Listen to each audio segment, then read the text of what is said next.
gentlemen, it is here. The final game of this best of 3 dual tournament format here. It's going to be a great one. It is, of course, Hero taking on Life. One player will go down. They will be eliminated. GG no re. The other player will advance on to play the winner of Group 2. I don't even care who goes through here. This is like, it's just so good. Either of these players going up to join Flash, and then 2 players of the other group. Gonna be a fantastic round of 4, but right now all I can think about is how this match is gonna go, because I think these 2 guys make an excellent match against each other. A super decisive, powerful, aggressive Zerg like Life, going up against one of the smartest PvZers in the world in Hero. Yeah. Couldn't agree more with that one. I believe these guys have clashed before, if I recall correctly, in Pro League. I'm pretty sure they have. They must have. Yeah, I would imagine. Actually, surprisingly, never mind. That's actually Terran. Let's see. I can't think of them playing each other. I would imagine that Hero would have won just because he's done way better in Pro League than Life has. Interestingly enough, the last time Life and Hero played was WCS. The Korea Up and Down matches in 2013. Life won that match. Well, 2013 definitely more of Life's year than it was Hero's. Yep. But Hero, ever since the Kespa switch, he was one of the big surprises. Yep. Where he did really well. Like WCS 2012, in fact, the first WCS, he was one of the Kespa guys that actually made it into the top 8, which was like really surprising. So he did. This guy's he's been legit for a long time. Yep. Outside of that one match, and that was a best of 1 in the Up and Downs, Hero and Life have never clashed in a competitive tournament. Whoa. Ever. It's never happened.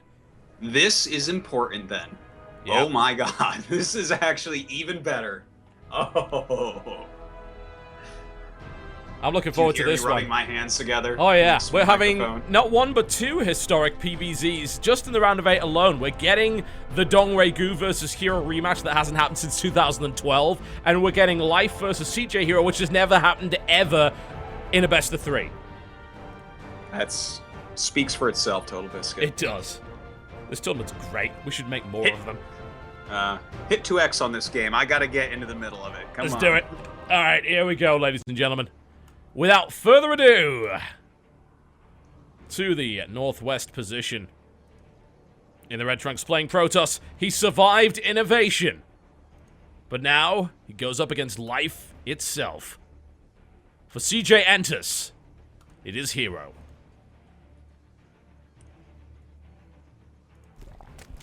And in the bottom right of the map, King Sejong Station, he always seems to find a way.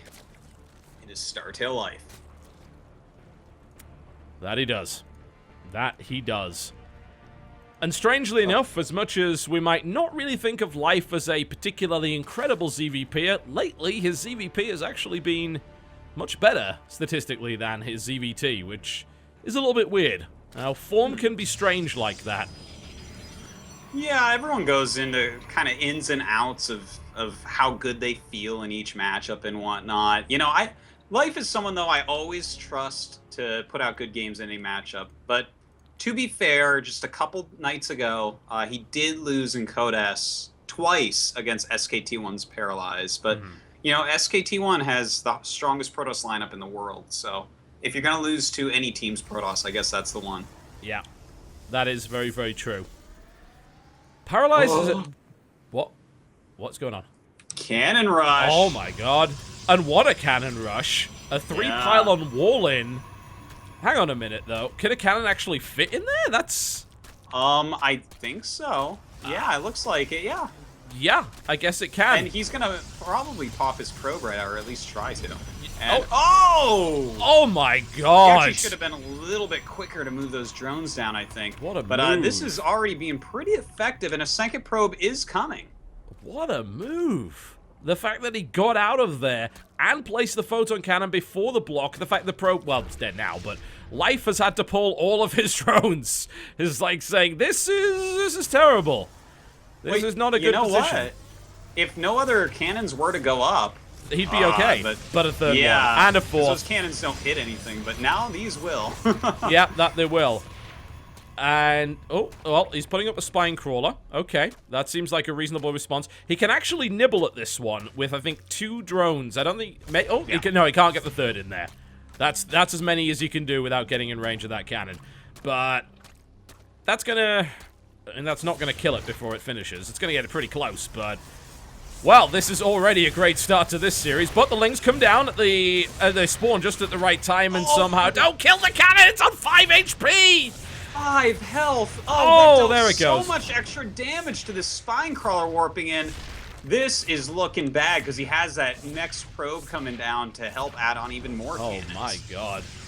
Oh man, this is really, really rough. Hero shows no mercy on this map. And what a cannon rush that was. Like, the amount of precision required to pull that off.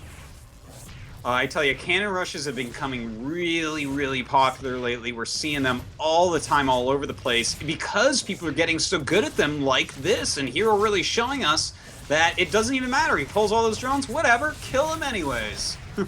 And this is, I mean, it's a complete and total disaster here for Life. GG. 5 minutes 41. Hero shows no mercy whatsoever, and a crushing start to this series. A little bit quicker than I wanted that game, but still pretty exciting. A good cannon rush to see. Definitely something I'll be trying out in the ladder a little bit. I mean, you gotta do what you gotta do to win, and Hero definitely wants to advance here. That he does.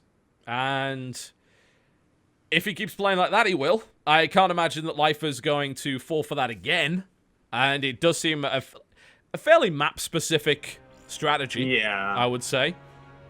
I mean, each map has its own types of cannon rushes, right? Like, you really have to figure out what works best on the map, what are their scouting patterns like, what are minerals like, you know, how can I push from these locations? So, I definitely won't see the exact same thing. We could see another cannon rush, though, because they are really strong right now.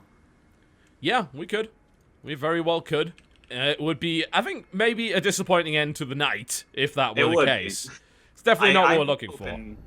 Look, I'm looking for one Stormhost game tonight and one Mutalisk game. Let's finish it off like that. I don't care who wins. Let's just have the high-end tech units. Yeah. Yeah, that would be nice, but these players, they play for keeps, and as they should, you know. There's the people that play with honor, and there are the people that win. Yes, and I tell you what, Life, I don't think he's even mad, because you want to talk about people that just win and don't play with honor? That's Life in a nutshell for you. This guy will do any sort of cheese he thinks will work, and he knows that something like that can happen as well. Yes, absolutely. It's just something you deal with. It happens. It was extremely well executed. So, it's definitely something that stings, but you deal with it, and you move on. And that's the kind of thing that Hero is just a master at pulling off. You know, that's the Pro League environment right there, completely and totally cutthroat. But this is the best of 3, and Life isn't out of it yet, and we know what happens when Life gets mad. So let's see if he can bring it back here. Outboxer, once again, will be the venue here for the next encounter. Well, we'll see. Will Hero do another cheese? Life, on the other hand, might go for a pool first or something. He likes those early pools, TotalBiscuit. He does. He certainly does. Will that be something that he pulls out here? He's going to have to pull out something. I don't know. Does he have to really cheese? As long as he can get to the mid-game, I feel like Life is more than capable of taking on Hero at this point. Oh, totally. I have to agree with you there. All right. Well, let's find out. Ladies and gentlemen, the smiling assassin himself is certainly grinning to himself at the moment. No doubt about that. After a brutal move in the last map. To the southeast position in the blue trunks, playing Protoss, CJ enters Hero.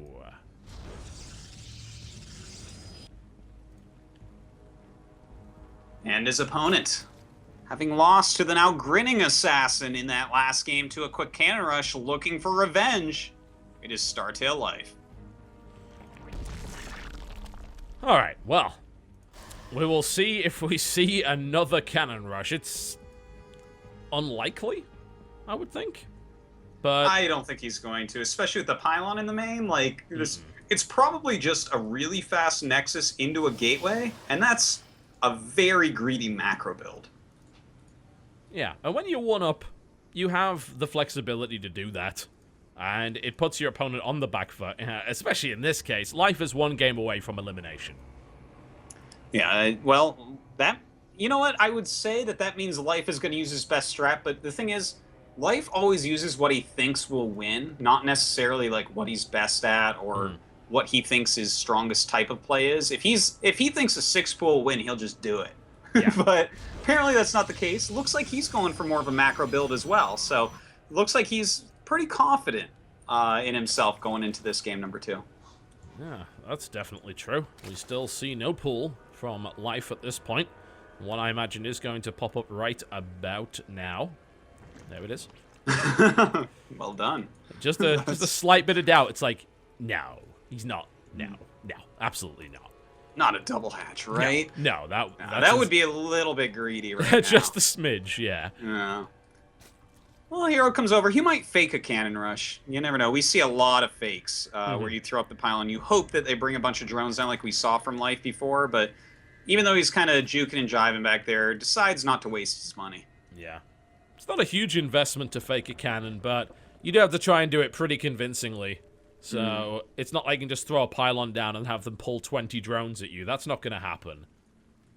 Yeah, maybe there was a smile on his probe's face as he is the assassin and kind of gave it away there to that drone.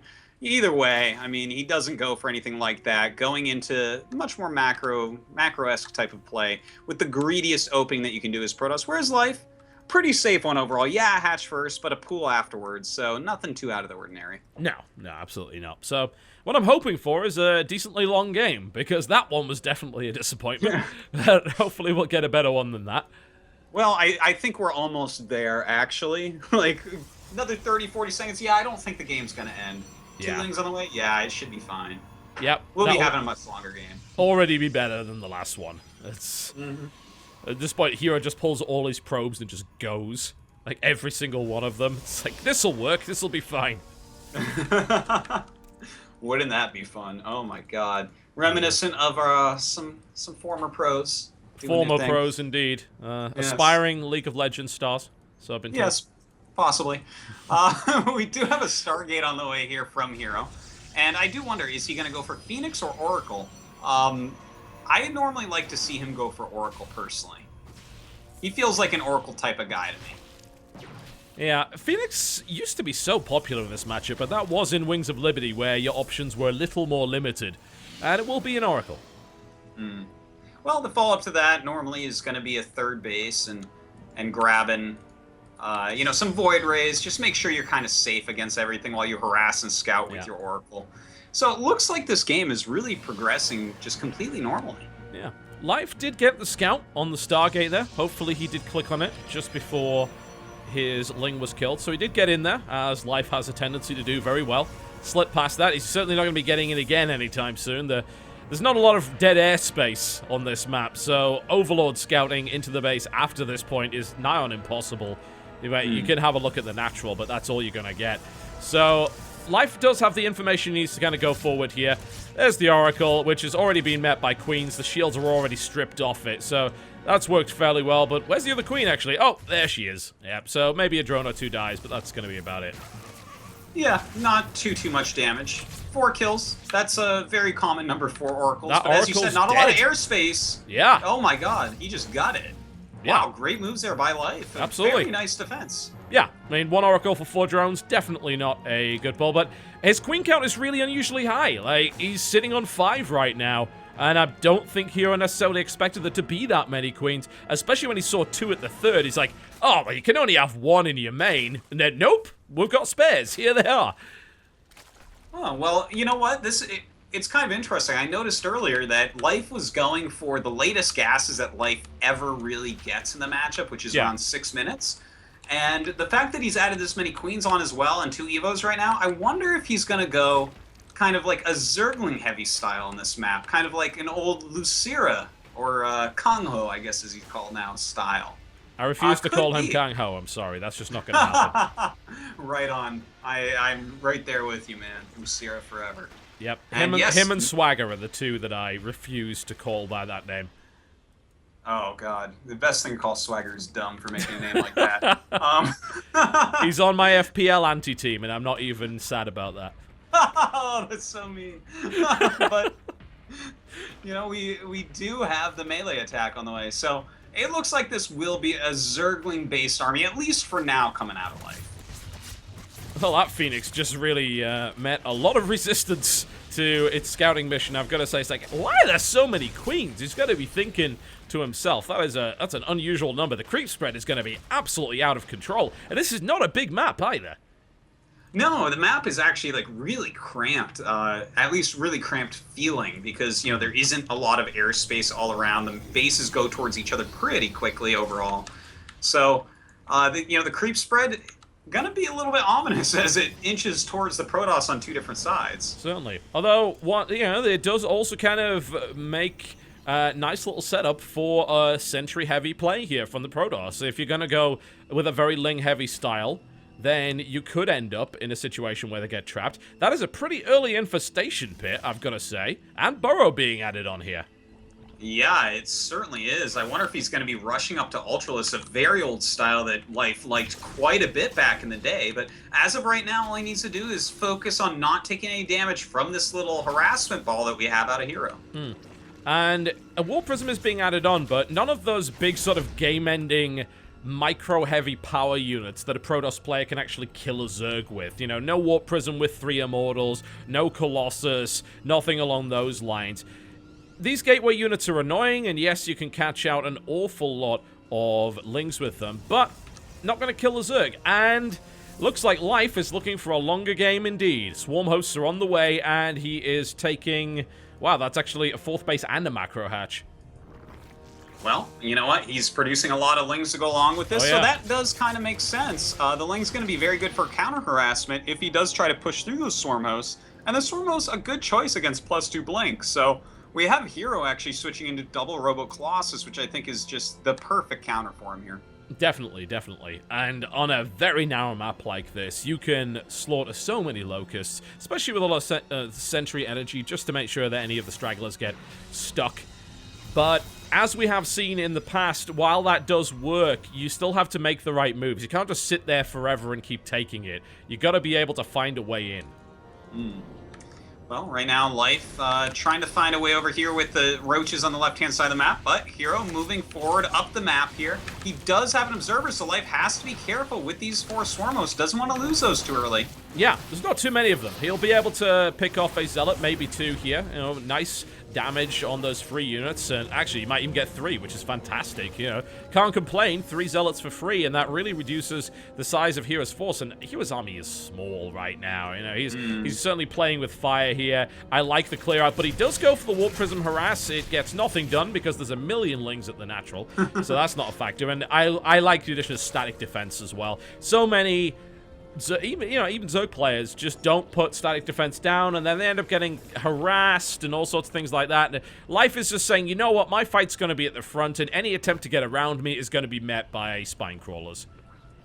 Yeah, it's a great way to play when you know your opponent has to harass, because you were talking about it earlier. This is a cramped map. This is kind of a smaller feeling map, and with Swarm hosts, you gotta harass against them. You can't just beat your head against them all day long. No. You have to abuse their mobility. But if everything is all spined up and spored up, it's really hard to do. Yeah. Now, the Swarm Host mass is not critical yet, and I think Hero realizes that and is looking to try and do that kind of attack. A Roach run-by is going to hit the 3rd base here, and there is only 1 cannon to deal with that. The Mothership Core is actually with the army, so there will not be a photon overcharge. I have to wonder if Hero can push through this.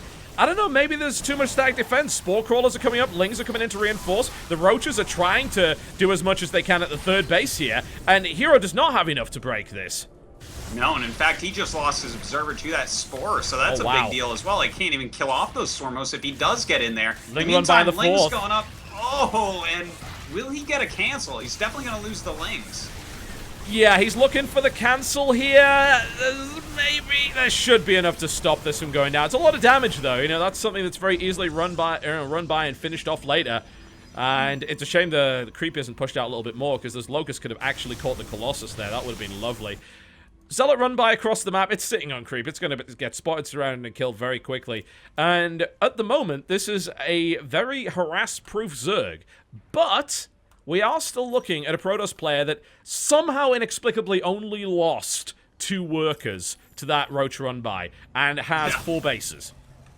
Well, he's continuing to push forward here. He's done a good job keeping this creep spread back. He's doing a good job continuing to push. But that's a lot of Corruptors that are joining in. And with these Locusts to take hits, you can start picking off these Colossus. Yeah. One already falls down. Yeah, I was probably going to take another one here as well. Good control here by Hero, certainly. There is a big Zealot warp in, but unfortunately it hit a wall of Spine Crawlers. Maybe it got a Roach and a Queen or 2, but that's really about it. And Hero's army does take some damage. Life is maxed and is starting to build up that terrifying bank. And I do love the way that Life actually uses Swarm Hosts. He likes to move them around. Just the more interesting way of doing things to really push. But, man, those are +3 Zealots, and they're still in the main base, and they're still trying to fight. And that was another huge warp in there from the Protoss player. Although the Zealots get in a really nasty spot, and they're going to eventually be cut down, but not before doing a bit more damage. Yeah, that's really an annoying thing to actually have to deal with. Yeah. The Warp Prism even looks like it is going to get away from a Corruptor on that right-hand side. That's so a good job from Hero getting that out. That is infuriating. Oh, Life with the riskiest Swarm Host of all time. I don't think that's going to live through that, but he has a lot of Swarm Hosts now, and they're in this very narrow choke, which is a blessing and a curse. He's going to be able to put a lot of Locusts in the direction of the Protoss army, but there are still a decent number of Colossus, and Storm has about been added in here. It's about 30 seconds away.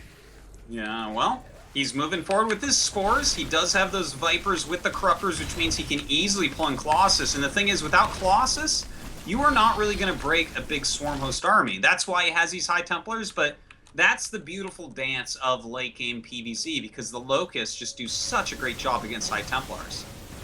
It's insane how well Hero has managed to get his economy going here. He even shut down the Roach run by on the left with +3 Zealots. And they were so good. And, oh, nice yanks. He gets 1, he gets 2, and pulls out there without losing any Corruptors. So that's taken a lot of the teeth out of this push here. Storms do go down. That was a nice one. And he doesn't end up losing the Colossus either. The Corruptors take significant damage. And there are Zealots sort of marauding all over the place. This Warp Prism is back. It has got shut down, but there are Zealots now charging towards the 3rd base. Ling's coming to try and stop this from happening. Those are heavily upgraded Zealots, though, and he's not gonna get the hatchery. What a snipe. Oh, man. He was busy microing elsewhere. He had like 4 transfuses there.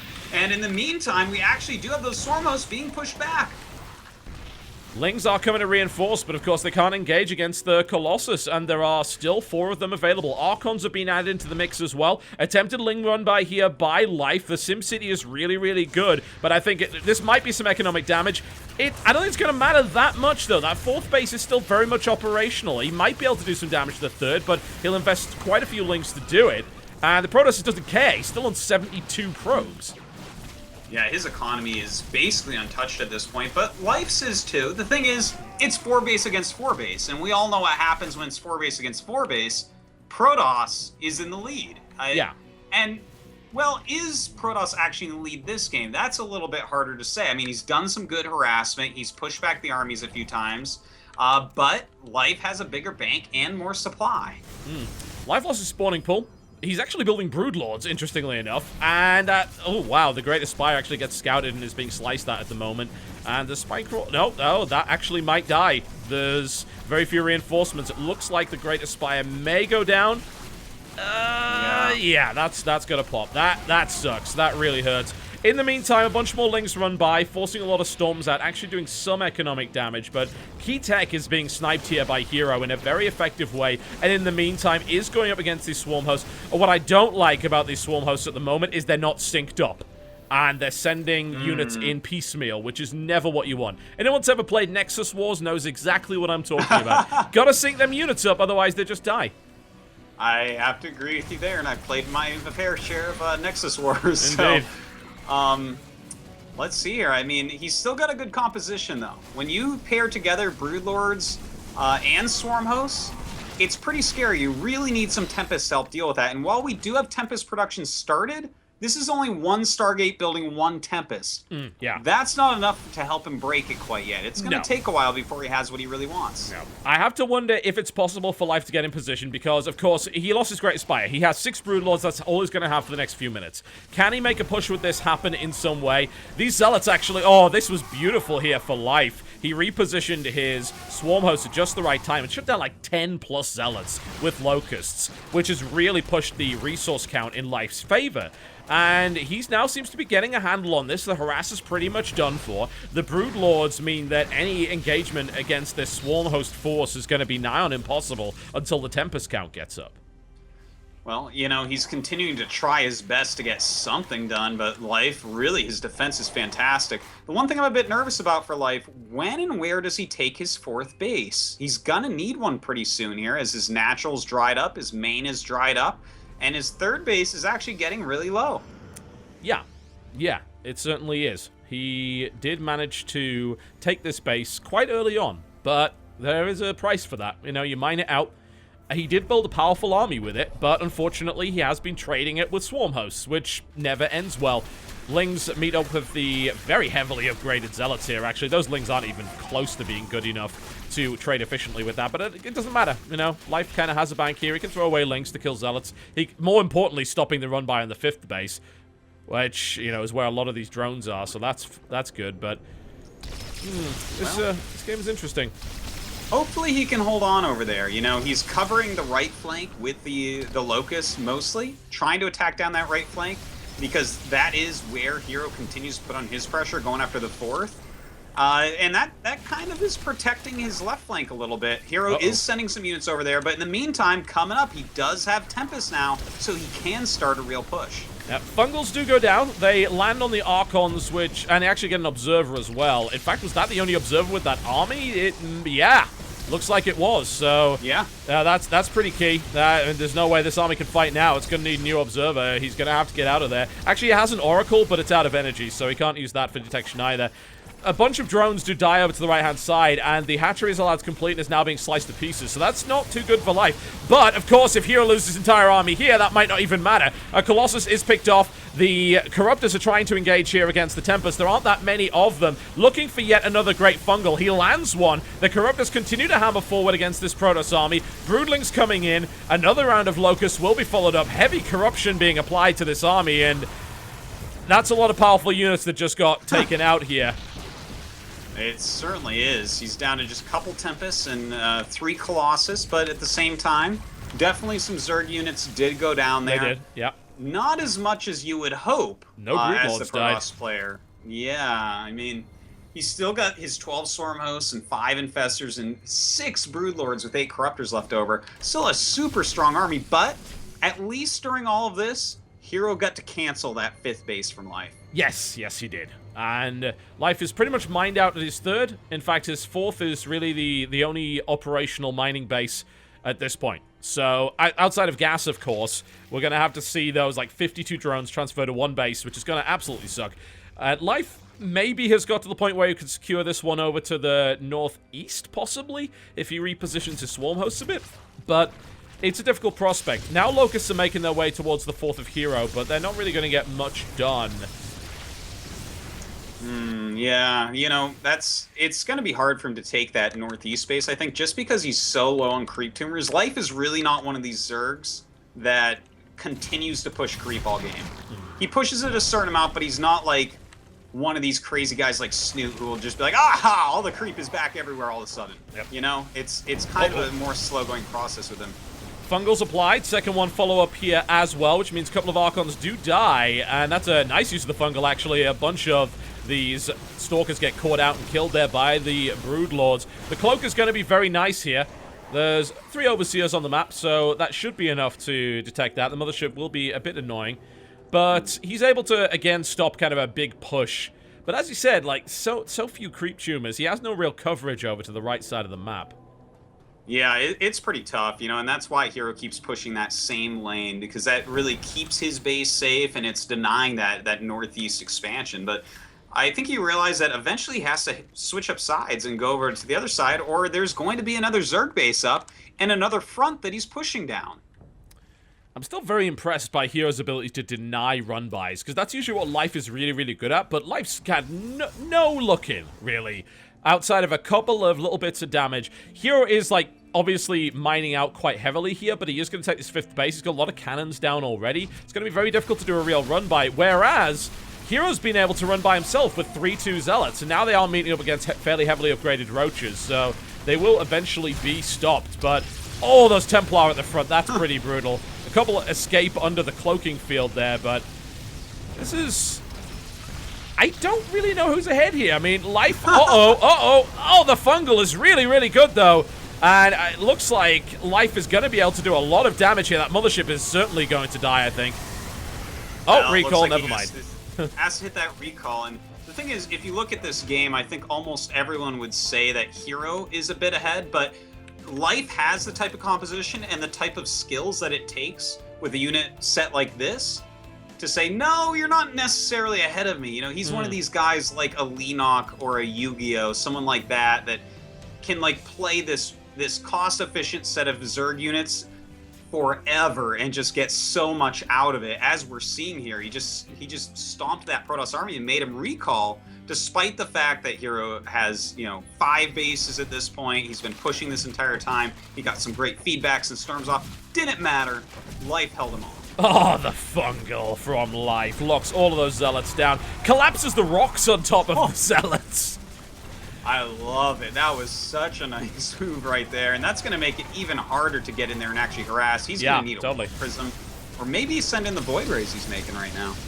Yeah, I like the fact that he's going up to 9. He's going to be up to 13 Void Rays very soon. That's going to be very surprising for Life, who has relied at this point on his Corrupt account. It's not going to be anywhere near enough. Of course, Fungals will be important, but there are only 5 Infestors on very low energy. So this Void Ray transition could catch Life completely off guard. Yeah, I think you're right about that. He doesn't have that many Corruptors, so let's see how he does. He actually does yank forward that Mothership, and it will go down so quickly. No spells cast, a big mistake there.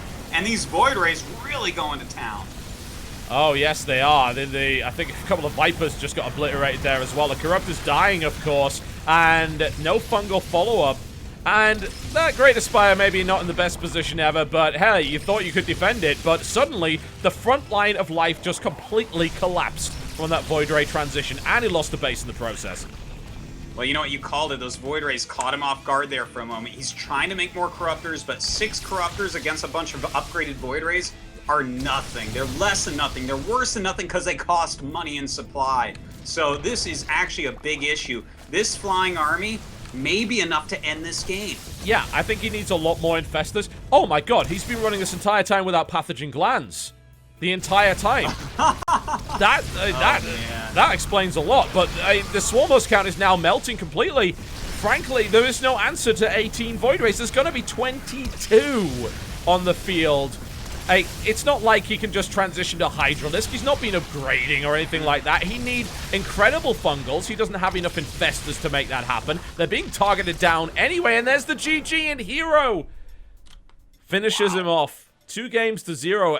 It looked good from Life for a while, but that transition absolutely caught him completely off guard. He had no Pathogen Glands. I had no idea he didn't have the Pathogen Glands upgrade. I did not realize that at all. Definitely a mistake there from Life, but I think the place the game was really decided was that switch into Void Rays. They just kind of came out of nowhere for Life. He wasn't quite ready for them. And when Void Rays overwhelm you, oftentimes that just means game. Yeah. If you can't just suddenly, in such a close and drawn out, quote unquote, low economy game like that, suddenly counter 13 Void Rays with upgrades. You know, it's something you have to build up to countering, something you have to know about for a long time. Yeah, you do. There's no other answer to it. You can't just, even throwing down a bunch of Hydras at that point. Let's just say you built 40 Hydralisks. That actually loses to those Void Rays, especially with upgrades. You got to combine that with Great Fungals. And more to the point, they've got to have the upgrades. They'll need to have the range upgrade, otherwise nothing's going to happen there. He wasn't on 3-3, if I recall correctly. I'm pretty sure he got stuck on 2-2 for the longest time. So, he eventually did get +3, but without the speed upgrade and the range upgrade on Hydras, that wouldn't have been a good choice either. He was, when those Void Rays came up and cleared out his Vipers and Corruptors and a few Infestors as well, I think that was it. You know, that was the important part of the game right there. If he hadn't lost all that, maybe he can do something else. Yep, but it did not happen, and that's unfortunate for Life. He was looking pretty strong, as we saw in this series, but such is the way of things. He was not able to defeat CJ Hero, and as a result, we get the two Kesper players advancing from Group A. Flash in first place, CJ Hero in second. So, will we have an all... I say all Kesper, it would be kind of all original Kesper, because of course... MVP are part of that now as well, but will we end up with that 4 Kesper round of 4? It's entirely possible. It is entirely possible. It definitely is. I mean, the level of these teams and these players is as good or better than any of the other teams, for sure. No doubt about it. And to be honest, like, you look at Hero and Flash, the 2 guys that advanced today, they are killing it in Pro League. They are 2nd and 4th overall in Pro League. So... I mean, you gotta expect them to do well, and I really expect for Byung, who is also, like, what is he right now, 4th place in Pro League or something like that, or 3rd place, and then a Zest, who is the Royal Roader himself. I expect them to do well tomorrow, for sure. Yeah, can't argue with either of those players, frankly. But we might see DRG and, of course, Hero pushing forward there. I think Life and Innovation did have the best shot against this lineup, and to see them both fall in this group is... certainly a bit of a kick to those who just love those good old ESF players. Although it's again, weird to say that with Innovation, but Soul, strangely enough, did become ESF for a while before ESF sort of dissolved, although they did so without Innovation. It's but there you go. You know, we did invite some of the best Kesper players on the planet. It's not entirely surprising that they won. No, certainly not, especially when you see how they played. Just amazing. And I'm actually kind of happy that Hero got out in 2nd place, the more I think about it, because of how good his series against Flash was. Like, that flawless game, you play a game that good against Flash, where, like, he realizes that, oh my god, this is too strong. You deserve to get out, right? Yeah, totally. Like, you're that good, then yeah, come out in 2nd place. Yeah, certainly. That does, of course, leave possibilities like Byung versus Hero best of 7. That could happen. That could very well happen. If not in the round of 4, maybe in the bronze match. It's very likely. Yeah. Damn. Gonna be an awesome day tomorrow, TotalBiscuit. No questions there. Oh yeah, it's gonna be great. You know, we get to see a rematch from 2012. You know, 2 classic heroes going at it. Hero versus Dongregu, and then of course Zest versus Byung in a clash of the absolute titans. That could be an even better match than what we've seen today. That will probably be one of the best TVPs that we've ever seen. Yeah, I certainly hope so. I agree with you on that one. Yeah. And that pretty much wraps us, folks. That's it. The first day of the SanDisk SHOUTCraft Invitational. It ends with a bang. Unfortunately, a bit of a whimper for Life. But such is the way of things. 2 players had to go down. The lineup was that damn stacked that the DreamHack Bucharest champion does fall. And that leaves us, of course, with Flash going through in first place and CJ Hero going through in second place, where they will move on to the round of 4, where best of 7s await them. Hero, of course, very experienced with the best of 7 format. Flash, not so much. I cannot wait to see what happens. Oh, yeah. Oh, yeah. Gonna be great. Like I said, I haven't seen it since 2012, I believe, with Flash. God, that is a long, long time to wait. Yeah. We deserve it. We deserve it. It's time. Earned that. It's time, StarCraft community. We've waited. We've listened to all these nerds saying things, dead game, all that. Flash, best of 7. Hell yeah. I believe so. There's no doubt about that. Now, if you just tuned in, maybe it is, well, it's about 6 a.m. over in Europe, or maybe you are on Eastern European time. Maybe you're in one of the Russian territories. You tune in, it's like, man, I wish I hadn't missed that. Don't worry. I'm going to be setting up a rebroadcast, and we're going to be kicking it into gear in about an hour. We're going to put an hour's countdown on, because frankly, I need to go to bed. And then we're going to run that, and you'll be able to watch it. And then, of course, do remember to check out Home Story Cup tomorrow. Kick off with Day 2. We're going to show you a quick trailer before we end this. Their Day 1 recap. They sent it over to me, so we're going to show that. And you'll be able to watch some great StarCraft action from them. Hopefully they'll finish on time, because we have Day 2, which is going to be absolutely amazing. Just great groups. Dongray Gu, Liquid Hero, of course, the one and only KT Zest, GSL champion, and CJ Byung. Gonna be a great group. Absolutely awesome. Artosis, thank you very much for casting today. Absolutely awesome. Hopefully we get a great day tomorrow as well. I have no doubt. Thank you for having me, TotalBiscuit. This has been an absolute pleasure. Indeed. And thank you very much, of course, to SanDisk Extreme Pro. Please do check out the SanDisk Extreme Pro SSD with an industry-leading 10-year warranty and the best possible performance for power users and gamers. From your SATA 3 solid-state drive, it is an absolute killer piece of tech. So do try and get yourself one. Check out sandisk.shoutcraft.gg for information on this tournament. Scroll to the bottom for information on the SanDisk Extreme Pro SSD. Do go and pick one up if you're feeling like an upgrade for your PC. It's a great upgrade to have. It will make your PC experience a hell of a lot quicker. That I can absolutely guarantee.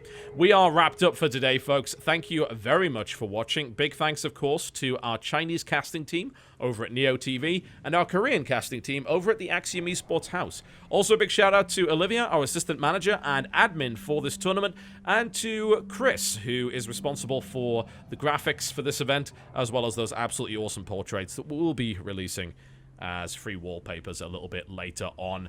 Rebroadcast for Europe begins in about an hour, and we will be kicking off at 7 p.m. EDT tomorrow for Group B. Yet more fantastic action from the SanDisk SHOUTCraft Invitational. Ladies and gentlemen, my name has been TotalBiscuit. And I'm Artosis. Good night.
Hi, my name's John Bain, and it's my pleasure to thank SanDisk for bringing us top-notch StarCraft 2 entertainment at the SanDisk SHOUTCraft Invitational. When I'm not casting StarCraft 2, it's my job to critique PC games, and to do that, I need the best hardware. One of the best upgrades that you can get for your PC gaming experience is a solid-state drive, so I'd like to encourage you to check out the SanDisk Extreme Pro SSD. It's engineered for super-fast read and write speeds and consistent high performance 24/7. What does that mean for your games? Faster load times, faster boot times, faster install times. Less downtime, more game time. Plus, they're easy to install, run cool, and are both virtually silent and energy efficient. If you're worried about reliability, no need. SanDisk backs it all up with a 10-year warranty. Game without limits when you step up to the consistent high performance of SanDisk Extreme Pro.